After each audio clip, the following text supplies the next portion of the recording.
Hi, welcome back to Satya English classes. Mistakes happen, corrections shine. आम जिंदगी में भी हम अपनी गलतियां करते रहते हैं और हम सभी कोई ना कोई गलती जरूर करते हैं लाइफ में, लेकिन उसका सुधार होते रहना चाहिए। इस समय मैं बात कर रही हूँ इंग्लिश बोलते समय या लिखते समय जो भी हम गलतियां करते हैं उसकी इम्प्रूवमेंट हमेशा होती रहनी चाहिए ताकि हम आगे बढ़ सके। सो आज उसी चीज पे वर्क करेंगे and that's the topic for today. Mistakes happen, corrections shine. See, mistakes are part and parcel of life, so it's okay. लेकिन कॉमन एरर्स पे आज हम वर्क करते हैं। हमारा फर्स्ट सेंटेंस है could you repeat again. Now there is an error in this sentence, can you identify that? अगर आप ध्यान देते हैं तो यहाँ पे हम बोल रहे हैं कि क्या आप दोहरा सकते हो दोबारा। हमने यहाँ पे अगेन कह रखा है। देखिए, जब भी रिपीट वर्ड आता है बेसिकली तो हमें अगेन यहाँ पे नहीं चाहिए, क्योंकि रिपीट का मतलब ही हम दोहराने की बात कर रहे हैं, दोबारा कहने की बात कर रहे हैं। तो यहाँ पे अगेन इनकरेक्ट है। इसको क्या करेक्ट बोल सकते हैं? कुड यू रिपीट दैट, ये भी बोल सकते हैं, या कुड यू प्लीज रिपीट। तो यहाँ पे हम दैट लगा सकते हैं, कुड यू रिपीट दैट और कुड यू प्लीज रिपीट। तो ये हमारा करेक्ट सेंटेंस है। Now the next one is I cannot come yesterday. अब इसमें भी एक एरर है। क्या आप इस सेंटेंस में एरर को आइडेंटिफाई कर सकते हैं? ये बहुत कॉमन एरर है, हम बोलते हुए कर जाते हैं। अगर आप ध्यान दें, हम यहाँ पे बात कर रहे हैं यस्टरडे की, कल की बात कर रहे हैं, बीते हुए कल की। जब बीते हुए कल की बात होती है तो हमारा टेंस पास्ट होना चाहिए।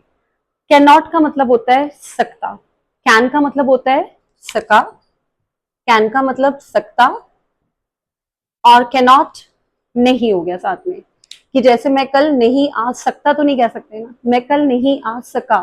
तो बेसिकली कैनॉट यहाँ पे एरर है, यहाँ पे होना चाहिए could not.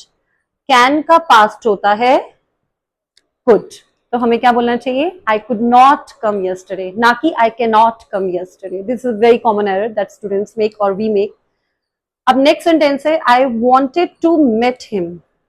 I wanted to met him, इसमें भी एक एरर है। अगर आप इसे आइडेंटिफाई कर सकते हैं तो, एंड वेरी सिंपल, अगर आप यहाँ पे ध्यान दें, यहाँ पे हमने वॉन्टेड वर्ब की सेकंड फॉर्म लिया, मतलब ये पास्ट की बात है, ठीक है।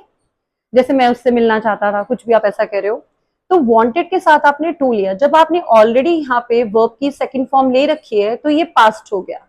जब आप सेकंड फॉर्म के साथ टू लेते हैं, दोबारा सेकंड फॉर्म नहीं आती। अगर आपने टू ले लिया सेकंड फॉर्म के साथ तो यहाँ पे वर्ब की फर्स्ट फॉर्म आनी चाहिए। I wanted to meet him, ना कि I wanted to met him. ये बहुत कॉमन एरर है जो कि हम करते हैं, लेकिन इसे करेक्ट हम ऐसे ही करेंगे कि सेकंड फॉर्म के साथ अगर टू आ रहा है तो नेक्स्ट हमारा जो फॉर्म है वो सेकंड नहीं हो सकता।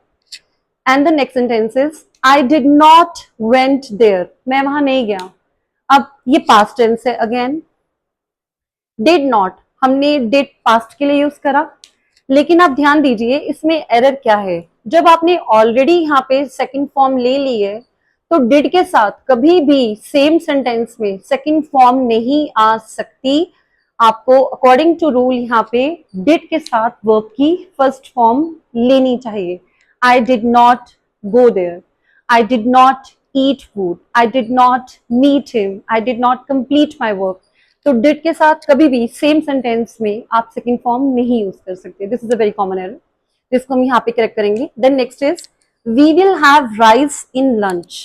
अब इसमें भी एक बहुत कॉमन सा एरर है जो कर जाते हैं हम लंच में राइस लेंगे।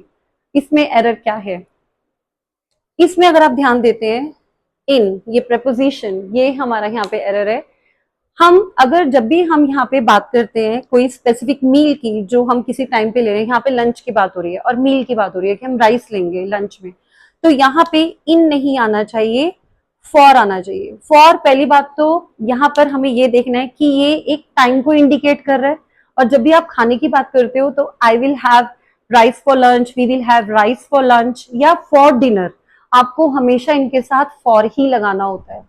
तो ये एक इडियोमेटिक एक्सप्रेशन भी जाता है, और यहाँ पे ये टाइम को भी डिनोट कर रहा है कि आप किस टाइम पे खा रहे हो, पर्पस बता रहे हो कि आप लंच में क्या लोगे, आपने वो क्लियर करा है, तो दैट्स वाई यहाँ पे फॉर आएगा, ना कि in. So these are errors which generally we make, but we should correct them. I hope this concept is clear. Thank you.